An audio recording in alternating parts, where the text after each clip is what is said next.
Tierra Brisas Mendoza. Now, I think personally, and I've had recently, in fact, we had the video with the owner of the Second Growth. Personally. Who now has property in Argentina. I think Grand Puy Lacoste? That was Louisville Porphyry. Louisville Porphyry, yeah. That was a really fun interview. I read He's that. a great guy. I saw that. That guy speaks almost perfect. He speaks better English than you do. I know. He understood me. God. He understood English mumbling, which was really good. Queen's mumbling.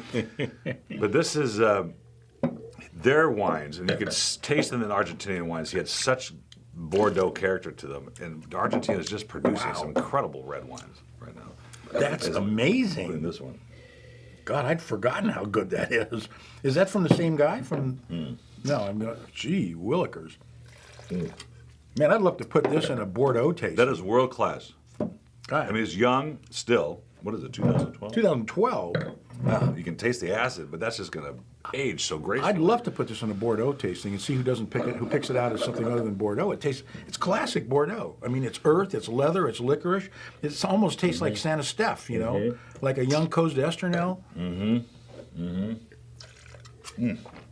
So much berry flavors, cassis, depth, A lot of tannin. long finish, and there's enough acid to carry it. Really good grip in the mouth. I mean, you want to rip through a steak with this Remember, thing. this is amazing. Wow, that's a 96. And that's a pretty label too. That's a 96, 97, 96.5.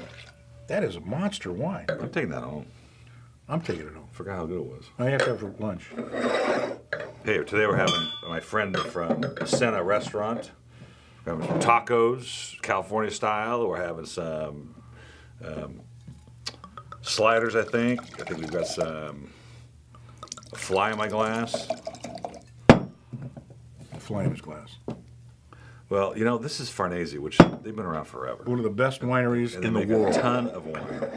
And they brought me the whole line. And you don't need me to find you Farnese Montepulciano, which is on every Italian wine shelf in every market. Yeah, but it's really good wine. But they're good wines. But this Trebbiano, I love Trebbianos, and this is a great, from the Abruzzo region of Italy. Abruzzo. And it's just a fun mineral. Look at the minerals in that nose, right? And it should be that way. This wine is clean. It's fresh. It's got, piquant little, citrus notes and. You know, it's interesting too. It says unfiltered. Look how clear it is. Well, it doesn't have to be filtered if the wine's properly vinified, and they just rack it into a stainless steel tank. This is really good. Boy, actually the finish is really hanging on. Yeah. There's No, a ton going on there. Yeah, these guys have almost single-handedly uplifted, the image of Trebbiano di Abruzzo, and Montepulciano di Abruzzo were just really cheap, really bad wines. It's just basically 30 years ago. They talk about table wine in America. It just means 7 to 14% alcohol. However, in Italy, when you go to the trattoria and you get that highball of glass, that's really just their stuff, and that's what Trebbiano was, and so was Montepulciano. They just, thin, red, bright red, and they've really elevated the quality of the wine. It's Delicious. great. Yeah, That's I'm doing a 94 on this, yeah. And that's it. Vintner Series 2013 2013. Boy, you really feel good about that, don't you? You're really excited, aren't you? Yeah, I'm glad I made it. Thank you. There were times when we wondered, was that going to make it to 2013? We weren't sure. We're not worried about 2014 anymore. So you got that. You're not? No. Oh, good. I'm glad.